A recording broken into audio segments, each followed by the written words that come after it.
Welcome back to Rooted IRL. I am so glad you're here today. My name's Amber and I am your host.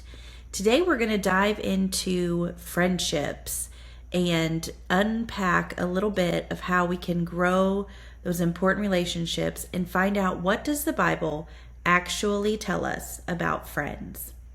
It is no surprise to any of you who can hear the sound of my voice that we are the most digitally connected generation in human history. And for many of you, I would imagine that you were born into this world.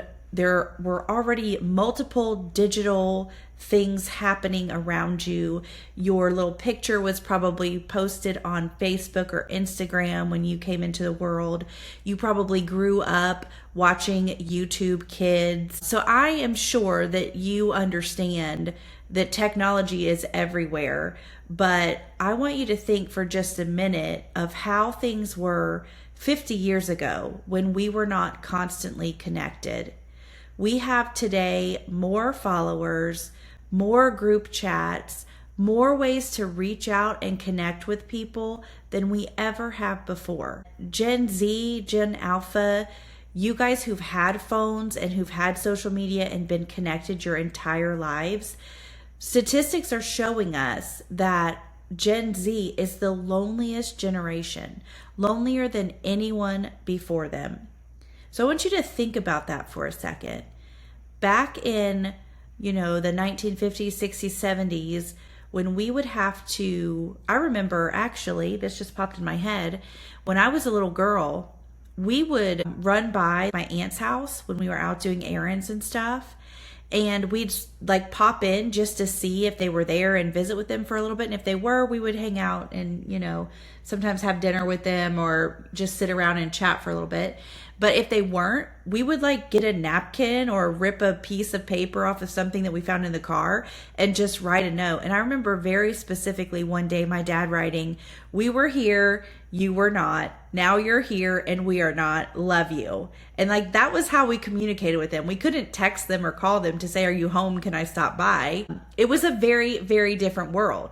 And so even though we couldn't call them and be on the phone with them and check in right away, your generation that can send a text in a second and find out if someone's home, or check your Life 360 or your Snapchat or your Find My Friends, whatever it is, you can find out where a person is, yet your generation is lonelier than mine. Think about that. You can have 10,000 followers and not one person that you feel like you can call at 2 a.m.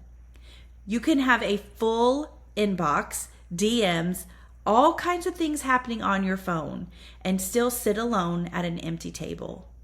Social media has convinced us that connection converts into numbers, but that is not it. So today I want to talk to you about what real friendship actually looks like and how to find and build it.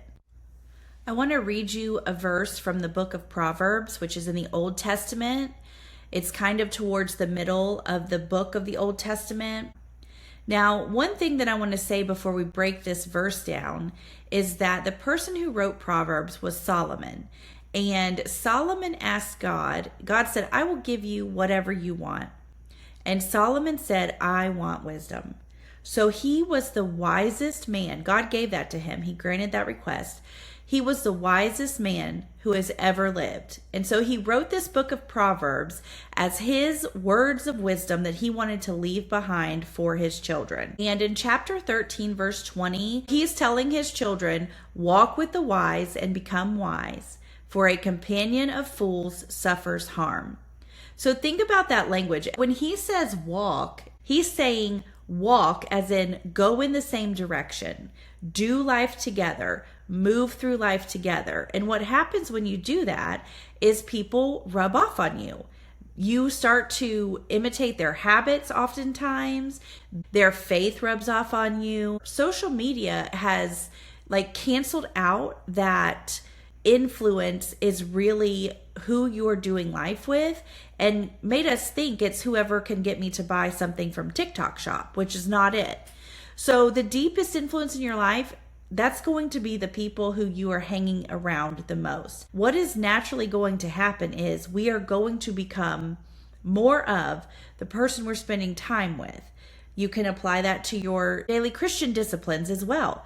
If you are spending time with Jesus and you're in his word and you're praying and you're fellowshipping with other believers, guess who you're going to become more like? Jesus. We all want friends, and I believe God gave us that longing because he knows how deeply they impact our lives and what the difference a good friend can make in a life. And I want you to think about Jesus too, because I was thinking, and I'm sure that I heard or read this somewhere, but Jesus, who had all power and all authority and was God himself in the flesh, could have had 10,000 BFFs, but he had a very small and intentional inner circle. He did not let everyone and everything into his life. You know, we read examples in the gospel of him feeding 5,000, and that was just the men, not the children and the women who were with him. Or the 4,000, or teaching on the Beatitudes and the sermon that he gave there. He was very public, so he could have met and kept many, many friends. But he sent out 72 disciples. He had 12 disciples that he did everyday life with. And I love in the scripture when you read about Jesus and the disciples as they're walking and he is answering questions or giving them thought-provoking ideas and things to mull over in their head. I love that picture of him walking through life with these 12 disciples. And then he had 3 that he took to the mountain and to the garden to pray and was into those most sacred and profound moments of his life. So when you look at the creator of the world who created all the people, obviously he could have said, I want 1 million friends, and he could have done it because he is God. But Jesus gave us the ultimate example of having quality friends.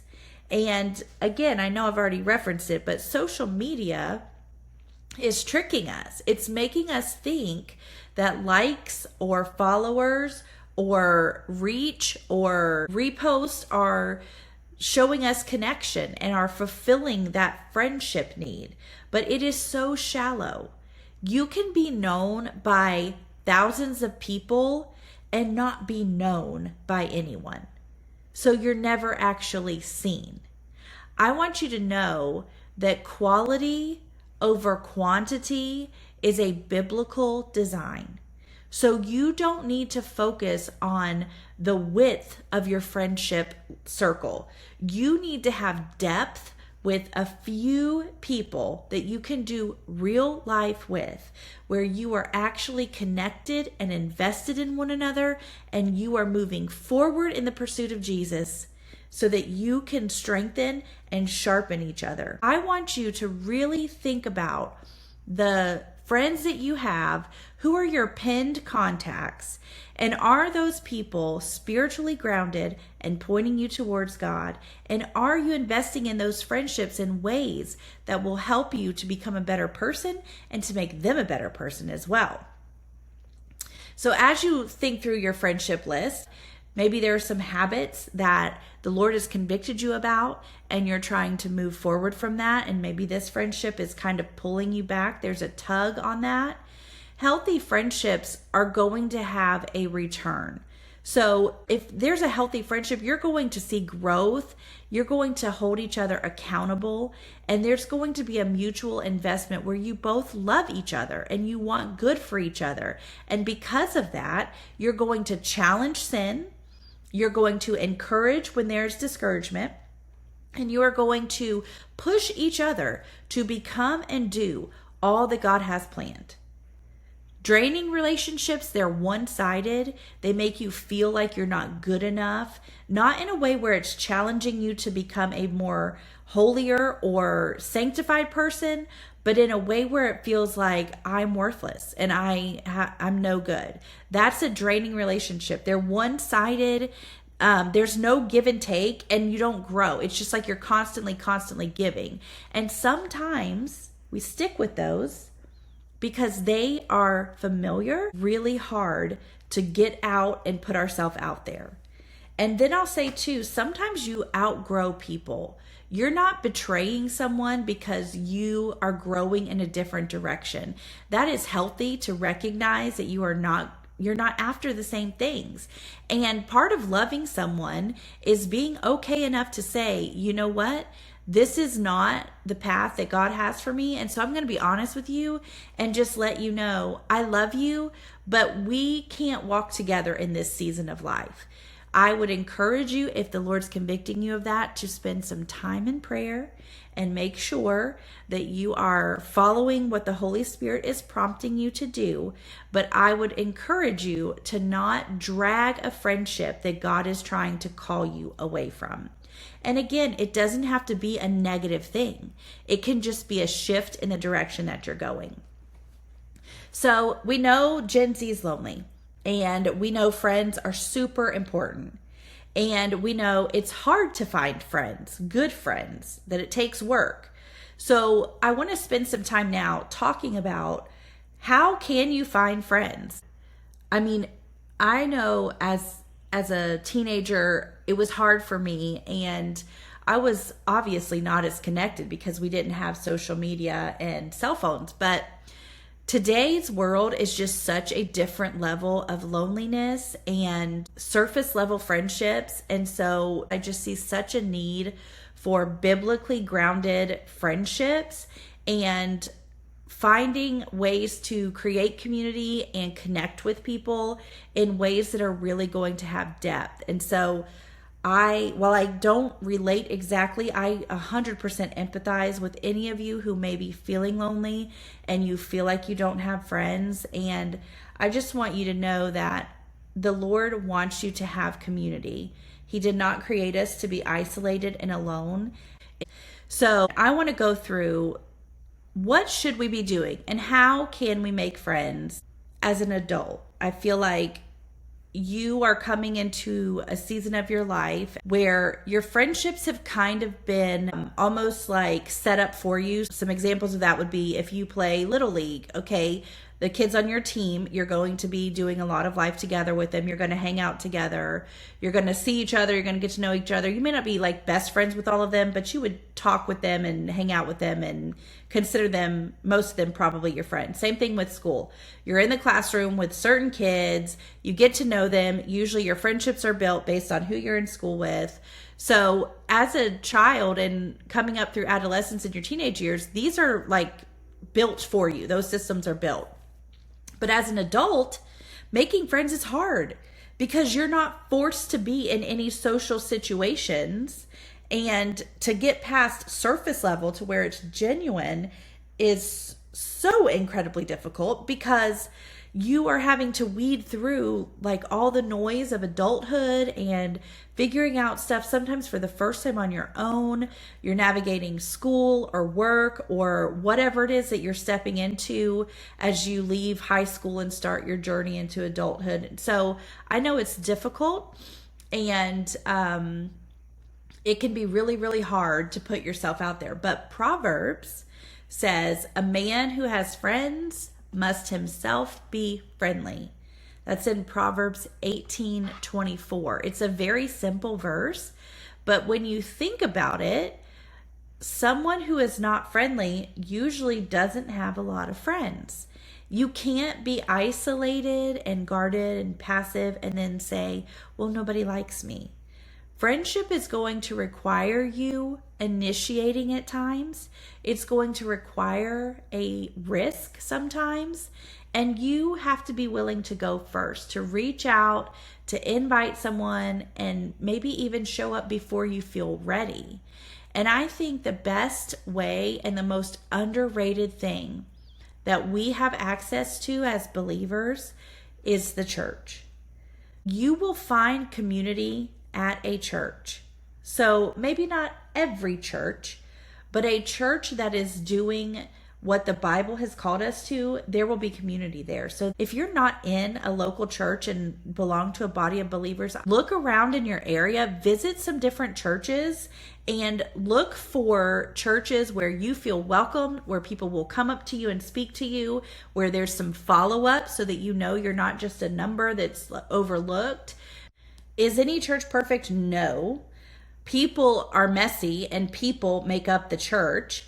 But God designed the body of believers and the local church to be a community. The early church was a group of believers who met in each other's houses daily, and they would help meet each other's needs. They would look out for each other and make sure that they had what they needed. And so you're not built to do life alone. You are built for a community, and it doesn't have to be giant. But you do need a community that you can get involved with. In Hebrews, it says not to forsake gathering together. And I think we talked about this in a previous episode. I alluded to it. Nothing in God's word is there just because he wants a rule. Everything that God tells us in his word is because it's for our good. So in Hebrews, when it says not to forsake gathering together, that's not for him. It's not because he needs a crowd to come and worship him. He is the creator of everything. He already knows that he is worthy of our worship and adoration. What that's for is for you, so that you have a community behind and beside you when life gets tough. So go to church. That's my first challenge to you. Go to church and get involved in a local Bible-believing church. All right, I have 5 things that I want to tell you that I think can help you discover deep and genuine friendships. But before I get into that, I want to say, if God has blessed you and you are in a season where you are finding joy and fulfillment in friendships and you are not experiencing this loneliness that I've been talking about, I want you to be the one who invites. I want you to look for people who might be struggling and pull them in to your circle. It is so hard to walk up to a friend group or to know that there's a group of people who maybe have grown up together or who are away at school together and are really strong in their friendship. That is so hard to come into and break through that wall. And so I want you, please, be the one who says, come sit with me. I'm not saying let anyone and everyone into your life and into your guarded moments, but I am saying there are people who are hurting and who are lonely, and they need you. So be the one. If you find yourself in this season where you have fulfillment and you have a community, get other people in that community. Pull them in. That can be part of your fishers of men. Jesus called his disciples not to be fishermen anymore, but fishers of men, which means they went after them. There are no fishermen who sit on the shore and say, okay, little fishies, come jump into my net. Fishermen go after fish. So I want you to go after people. When you see hurting and lonely, I'm telling you, you will feel silly at first until they tear up and say, you will never know how much that meant to me. So please reach out to people. All right, now if you are in a situation where you are trying to find friends, and you need to seek out community, you're not already established in a local church, you haven't found it, here are 5 things that I want to challenge you with. First, I want you to find where is your gathering place. So you're going to find a church. That's number 1, a local body of believers. It's based on the Bible. And then you are going to find your gathering place. Is it small group? Is it a Bible study? Is it a young adult service in midweek? Whatever it is, you're going to find where you're going to gather, and then you are going to repeat, repeat, repeat, repeat. That's how you build deep friendships, is repetition. You have to keep showing up with the same people at the same place for an extended amount of time. So find where you're going to gather. Stop waiting to be invited. Number 2. Do not be the one who someone has to ask to come to small group or to the young adult service or whatever it may be. Send the text first. Suggest the plans first. Host something first. There are people who are waiting to be invited. And if you can invite them first, great. They're probably waiting for that. So you go ahead and initiate. Now, I want to add a little piece here that there may be rejection. And if you are hearing this, and again, you're in a good place with friendships, and someone invites you to something, use wisdom. I'm not saying run to anything you're invited to, but I am saying if you see someone who is looking for community, looking for connection, don't bash their dreams. Like if they want to meet up at a coffee shop or something and they invite you to that, be kind, accept the invitation.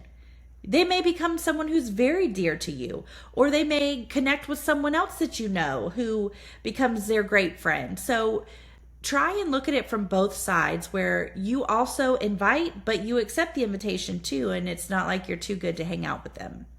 And then third, go where growth is happening. So volunteer at your church or at a local nonprofit. Join a ministry at your church. Go to a class. Show up where people who already share your values and your faith are. So if you're close to them and you're consistent, again, that repetition will build connection. Fourth, you have to be a little bit vulnerable. You got to be willing to be known. And friendships cannot be past surface level if you are never willing to be vulnerable. You don't have to overshare and tell all of your trauma. You don't need a trauma dump on day one. But at some point, you can let that guard down and allow people in and allow real life and real conversation to happen so that there is genuine depth to the relationship. And then 5, I encourage you to invest before you feel a return. Early friendships can feel one-sided because they haven't grown and maybe this person just doesn't know enough about you. So give it time, be consistent, and build trust. It is worth it to invest in friendships. There is a 2 a.m. friend for you, but you might have to go first. So this week, I want you to reach out to one person. Whoever just popped in your head just might be the person you should contact. And then I want you to commit to showing up consistently. If you do not have a church home, I want you to visit one this week. And I want you to decide, do I feel like I belong here? Or do I need to try another one? And if you don't feel like you belong at that church, guess what I want you to do? I want you to try another church. And sometimes you might need to go back a couple times to figure it out. That's okay. But get involved in a church.